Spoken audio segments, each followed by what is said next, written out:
Stephen Hawking के बचपन के बारे में। हॉकिंग के जन्म से पहले इनका परिवार लंदन में रहता था, लेकिन सेकेंड वर्ल्ड वॉर के चलते परिवार ऑक्सफोर्ड सिटी में आकर बस गया। इनके पिता फ्रैंक हॉकिंग एक मेडिकल रिसर्च इंस्टीट्यूट में रिसर्चर थे और माँ इसाबेल हॉकिंग एक सेक्रेटरी। ऑक्सफोर्ड सिटी में स्टीफन हॉकिंग का जन्म 8 जनवरी 1942 को हुआ। जन्म के समय स्टीफन पूरी तरह स्वस्थ थे, उन्हें किसी भी प्रकार की कोई बीमारी नहीं थी। बचपन में स्टीफन पढ़ने में एक एवरेज स्टूडेंट थे, लेकिन उन्हें मैथमेटिक्स में बहुत इंटरेस्ट था। वो मैथ की इक्वेशन को पल भर में सॉल्व कर लेते थे। स्टीफन अक्सर अपने फ्री टाइम में घड़ी को खोलकर उसके पुर्जों को देखकर समय के बारे में इन डेप्थ स्टडी किया करते थे। हॉकिंग के पिता चाहते थे कि उनका बेटा एक डॉक्टर बने, लेकिन पिता का ये सपना तो वो पूरा नहीं कर पाए। लेकिन उन्होंने वो करके दिखाया जो इनके पिता के सपने से कहीं ज्यादा बड़ा था। सन 1959 में नेचुरल साइंस की पढ़ाई करने ऑक्सफोर्ड पहुंचे। शुरुआत में स्टीफन का मन पढ़ाई में बिल्कुल नहीं लगता था। वो जब भी पढ़ने बैठते तो वो उन किताबों में ही कमियां निकालने लग जाते जिन्हें वो पढ़ते थे। स्टीफन द्वारा निकाली गई ये कमियां ऑक्सफोर्ड के प्रोफेसर के दिमाग को भी चकरा देती थी। इसके बाद उन्होंने कैम्ब्रिज यूनिवर्सिटी से पीएचडी की। एक बार की बात है, 21 वर्षीय स्टीफन कॉलेज की छुट्टियां होने के बाद अपने घर गए। घर की सीढ़ियों से उतरते समय अचानक वो गिरकर बेहोश हो गए। शुरुआत में डॉक्टर ने उनके बेहोश होने का कारण सिर्फ वीकनेस को समझा, लेकिन धीरे धीरे उनके बार बार बेहोश होने पर डॉक्टर ने जब इसकी जांच की तो पता चला कि वो एक अनजान और कभी ना ठीक होने वाली बीमारी से ग्रसित हैं। उन्हें मोटर न्यूरोनस नाम की बीमारी है, जिसमें धीरे धीरे शरीर के सभी अंग काम करना बंद कर देते हैं। डॉक्टर ने कहा अब स्टीफन बस 1.5 या 2 साल के मेहमान है। लेकिन स्टीफन हॉकिंग और जीना चाहते थे। वो अपनी फैमिली से बार बार कहते थे कि देखना, मैं 1 या 10 साल या 20 साल नहीं, बल्कि जब तक चाहूंगा तब तक जीऊंगा। अपनी इसी मजबूत इच्छा शक्ति की बदौलत वो 76 साल की उम्र तक जीवित रहे। आज पूरी दुनिया उनकी मजबूत इच्छा शक्ति का लोहा मानती है। अपनी इसी बीमारी के चलते उन्होंने पढ़ाई भी पूरी की। 1965 में उनकी मुलाकात जैन वाइल्ड से हुई। जल्द ही स्टीफन ने जैन से लव मैरिज कर ली।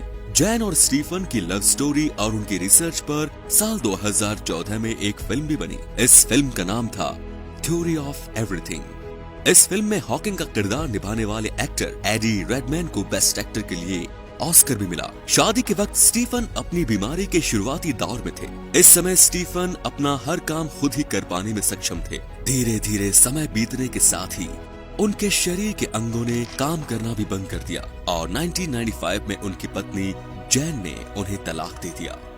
लेकिन तलाक देने का कारण स्टीफन की बीमारी नहीं, बल्कि स्टीफन का ईश्वर में विश्वास न रखना ही जैन को अखरता था, क्योंकि जैन एक धार्मिक प्रवृत्ति की महिला थी। स्टीफन के नास्तिक होने और जैन के आस्तिक होने के कारण 1995 में जैन और स्टीफन के बीच तलाक हो गया। स्टीफन हॉकिंग मानते थे गॉड डज नॉट एग्जिस्ट, भगवान का कोई अस्तित्व नहीं है, यानी दुनिया में कोई भगवान नहीं है। इतना ही नहीं, उन्होंने अपनी इस किताब द ग्रैंड डिजाइन में लिखा है, ब्रह्मांड एक अनोखा और अद्भुत डिजाइन है। ब्रह्मांड की ना कोई लिमिटेशंस है और ना ही कोई किनारा। इसका भगवान से कोई लेना देना नहीं है।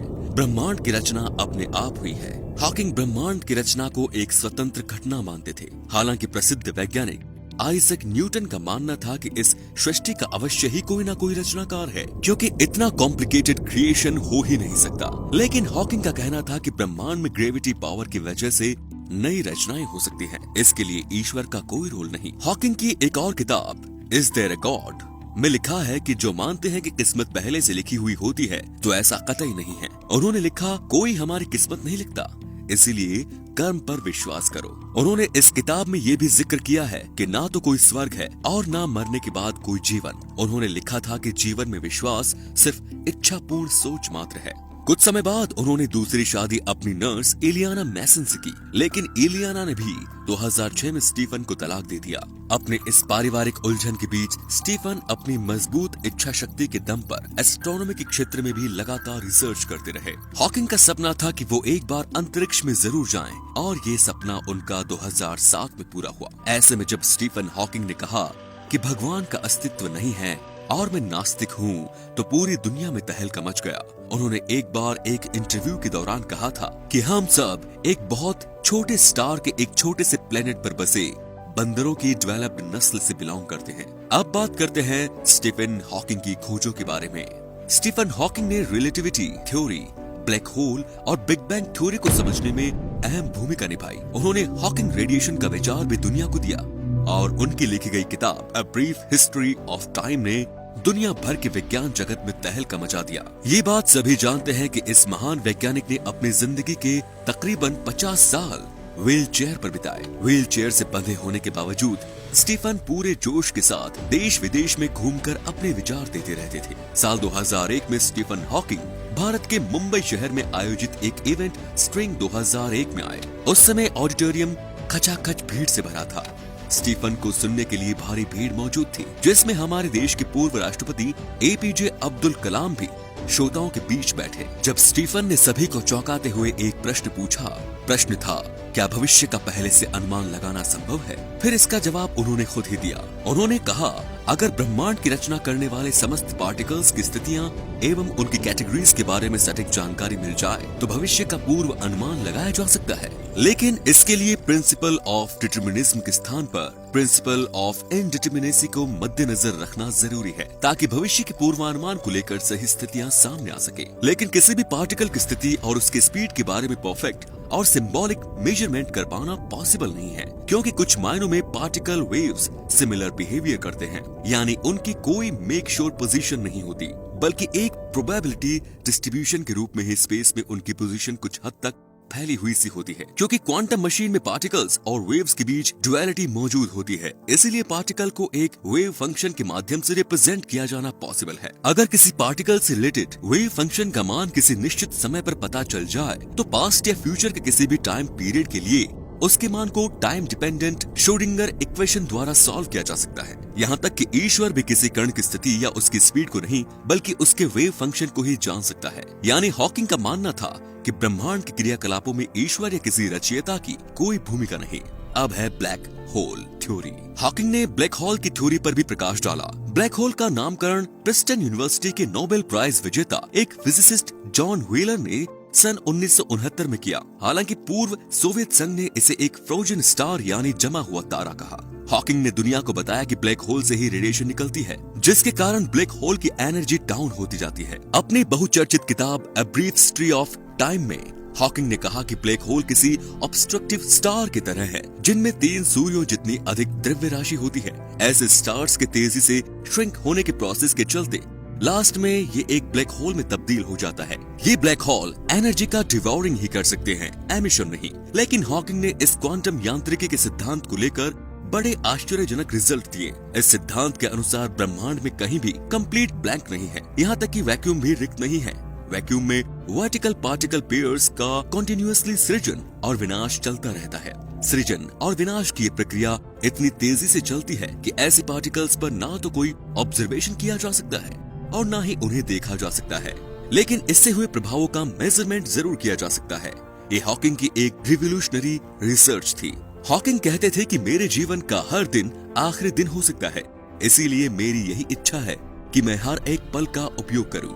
ब्रिटेन के कैम्ब्रिज स्थित घर में 14 मार्च 2018 को 76 वर्षीय महान भौतिक वैज्ञानिक स्टीफन हॉकिंग का निधन हो गया। इसकी जानकारी उनके परिवार वालों ने दी। मौत के बारे में समझाते हुए स्टीफन हॉकिंग ने कहा कि हमारा दिमाग एक कंप्यूटर की तरह है, जब इसके पुर्जे पूरी तरह खराब हो जाएंगे तो ये काम करना बंद कर देगा। खराब हो चुके कंप्यूटर के लिए स्वर्ग और उसके बाद का जीवन नहीं है, ये सिर्फ एक कहानी है। स्टीफन हॉकिंग ने कुछ साल पहले कुछ चौंकाने वाली भविष्यवाणियां की थी। उन्होंने कहा था कि इस समय पूरी दुनिया एटम बम से होने वाले विनाश से परिचित है, इसीलिए पृथ्वी का अंत परमाणु युद्ध से होगा।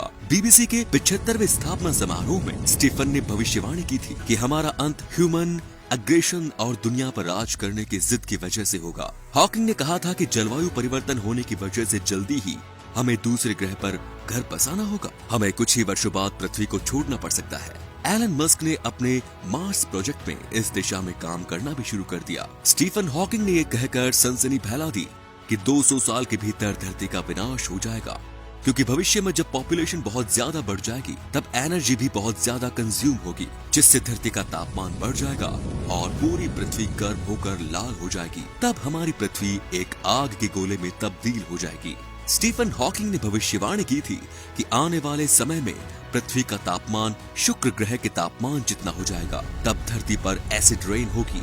पृथ्वी का तापमान 250 डिग्री सेल्सियस तक पहुंच जाएगा, जिसे मानव सभ्यता सहन नहीं कर सकेगी। रोबोट्स को लेकर स्टीफन हॉकिंग ने कहा कि फ्यूचर में रोबोट्स का कब्जा हम इंसानों पर होगा, क्योंकि भविष्य में रोबोट टेक्नोलॉजी में हम इंसानों से आगे निकल जाएंगे। इनकी एक अलग सभ्यता होगी और हम सब इनके गुलाम होंगे। वो रोबोट्स को मनुष्य के लिए सबसे बड़ा खतरा मानते थे। उनका कहना था कि इस पर इंसानी नियंत्रण बहुत जरूरी है। स्टीफन हॉकिंग जो मौत को मात देकर एक महान वैज्ञानिक बने, वो न्यूटन और आइंस्टाइन जैसे महान वैज्ञानिकों से कम नहीं थे। यूं तो स्टीफन हॉकिंग का ज्यादातर जीवन व्हील चेयर पर बीता, लेकिन इसमें कोई संदेह नहीं कि उनके मस्तिष्क की पहुंच असीम ऊंचाइयों तक थी। धन्यवाद।